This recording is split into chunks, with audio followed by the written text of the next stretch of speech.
On the night of April 11th, a United States Air Force transport plane quietly touched down at Pakistan's Nur Khan Air Base outside Islamabad, its engines cooling on a tarmac surrounded by Pakistani military security. Inside that aircraft was Vice President J.D. Vance, carrying the full weight of a negotiating package that the American National Security Team had spent 3 weeks building. He had flown more than 7,000 miles from Washington, and the destination itself told the story of how complicated this moment had become. Nobody holds a secret back-channel war negotiation in Islamabad unless every other option has already closed. The choice of Pakistan as the meeting location was a deliberate and calculated decision by both sides.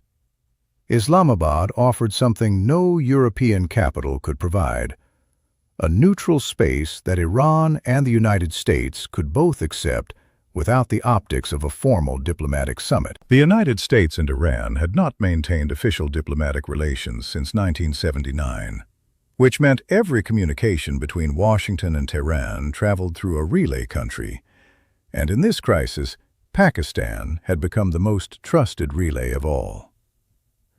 General Asim Munir, Pakistan's army chief, had spent 2 full days inside Tehran before the Islamabad meeting was confirmed. He had met with Iran's Foreign Minister Abbas Araghchi in private sessions that were never publicly announced.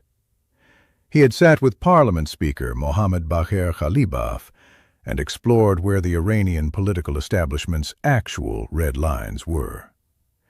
He had reportedly held conversations with unnamed Revolutionary Guard commanders, meetings that no official in Islamabad or Tehran has confirmed on the record.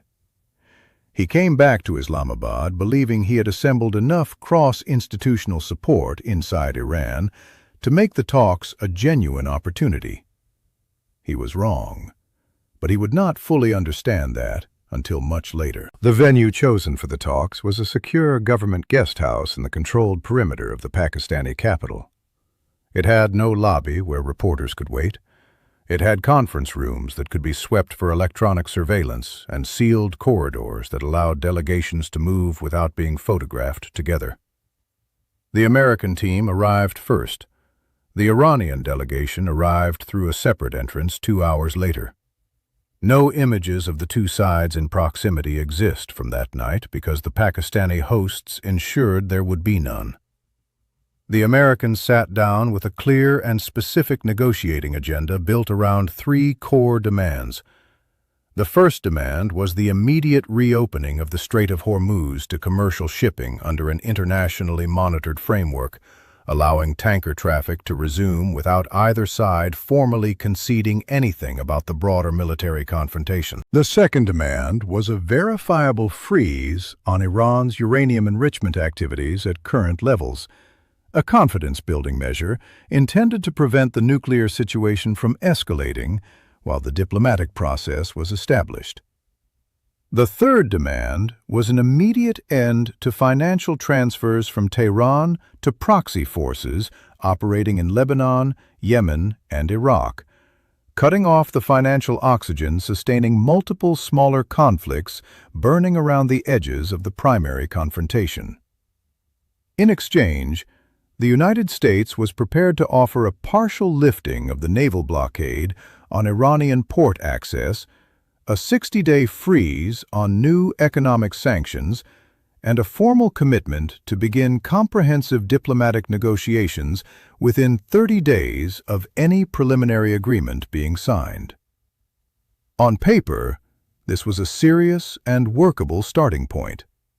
The American team understood it was not a final offer. Every negotiation begins somewhere, and the Islamabad package had been constructed to be something the Iranian side could counterpropose, modify, or accept in principle as a foundation for further discussion.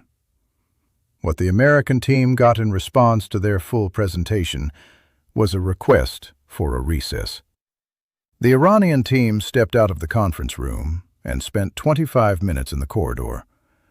When they returned, they asked a clarifying question about the technical definition of the proposed monitoring mechanism for straight traffic. The American side answered the question in 7 minutes with a written clarification. The Iranian team asked for another recess. This was not an occasional interruption. It was the structural rhythm of the entire conversation. A proposal would be placed on the table. A recess would be requested. The Iranian delegation would exit to use their phones, and after intervals of 20 minutes to an hour, return with either a non-answer or a question about something peripheral to the main issue. The men in the room in Islamabad were not making decisions. They were relaying American positions to Tehran in real time and waiting for Tehran to tell them what to say next. By the 6th hour, experienced American negotiators had begun quietly recalibrating their expectations. By the 10th hour, the senior officials from the National Security Council were communicating privately that the Iranian team had likely not been authorized to agree to anything of substance. By the 14th hour, that assessment had become a working certainty shared by everyone on the American side of the table. The Iranian delegation was not deliberating. They were stalling with professional competence. And the institution back in Tehran that would need to approve any agreement had no intention of approving one. The Revolutionary Guard's opposition to a settlement with the United States was not ideological theater.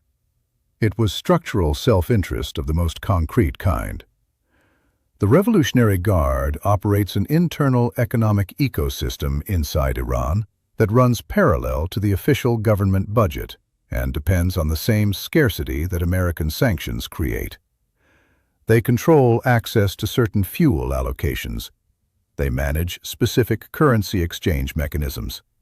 They run logistics networks that extract premium margins on everything that normal international trade cannot bring into Iran.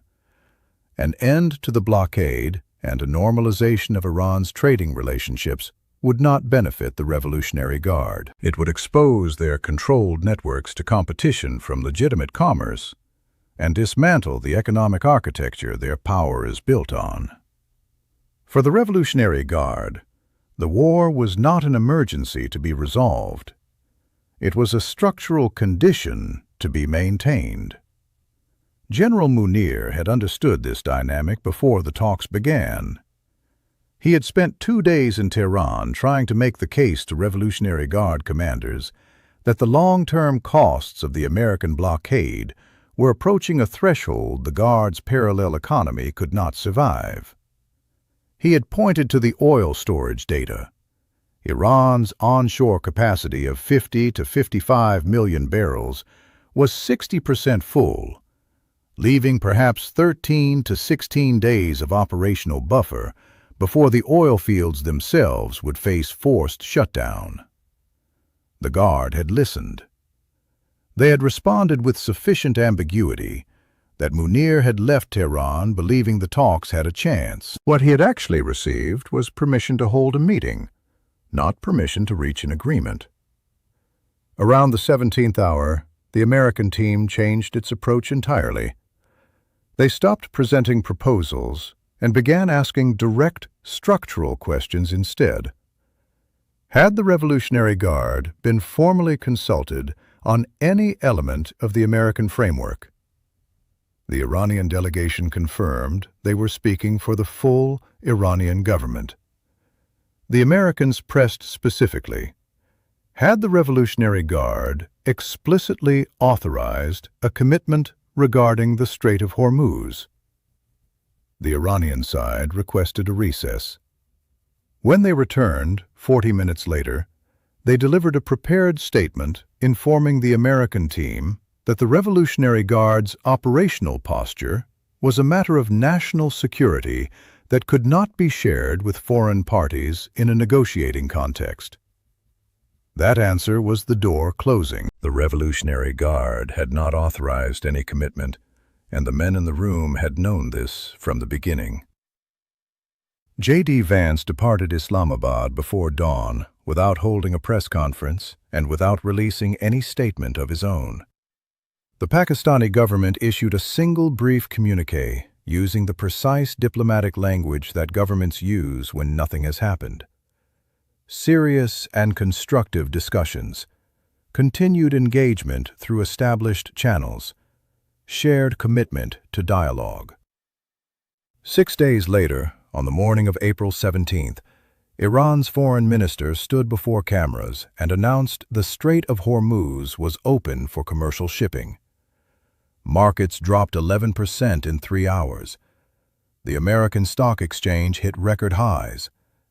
By early afternoon, Iran's parliament speaker reversed the announcement.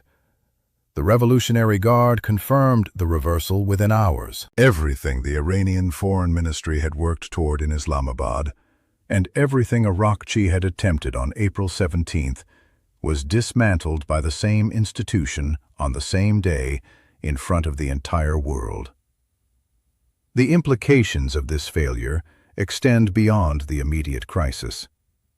Every American administration that has tried to negotiate with Iran over the past 45 years has encountered the same fundamental problem. The Iranian system contains 2 governments. The first government is visible, diplomatic, and willing to talk. The second government is institutional, military, and willing to wait. The visible government has no authority to commit. The institutional government has no incentive to negotiate. The United States has established relationships with the visible government and almost no relationship with the institutional one. This structural asymmetry is not a new discovery. American diplomats who worked the Iran file during previous administrations identified it clearly. The approach that produced the 2015 nuclear deal applied economic pressure calibrated specifically to change the institutional government's cost-benefit calculation rather than trying to engage it diplomatically. That approach produced a result. The current approach has produced 21 hours of documented failure and a public reversal on global television within 6 days of those talks ending. The pattern that emerges from Islamabad is not subtle. The United States has invested enormous diplomatic resources into a process aimed at an Iranian institution that does not control the outcome. The Revolutionary Guard controls the strait, the missiles, the proxy networks, and the internal levers of Iranian power. The Foreign Ministry controls none of these things.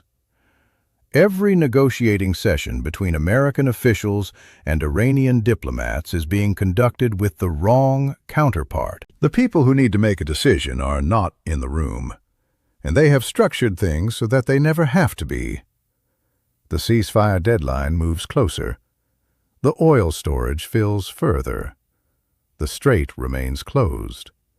And the institution that holds the actual answers to every question on the American negotiating agenda is not taking meetings, not making calls, and not sending anyone to Islamabad with the authority to say yes to anything. Until the Revolutionary Guard's internal calculation changes, every conversation between American and Iranian diplomats will reproduce the same result that 21 hours in a Pakistani guest house produced: the appearance of negotiation without the substance of one.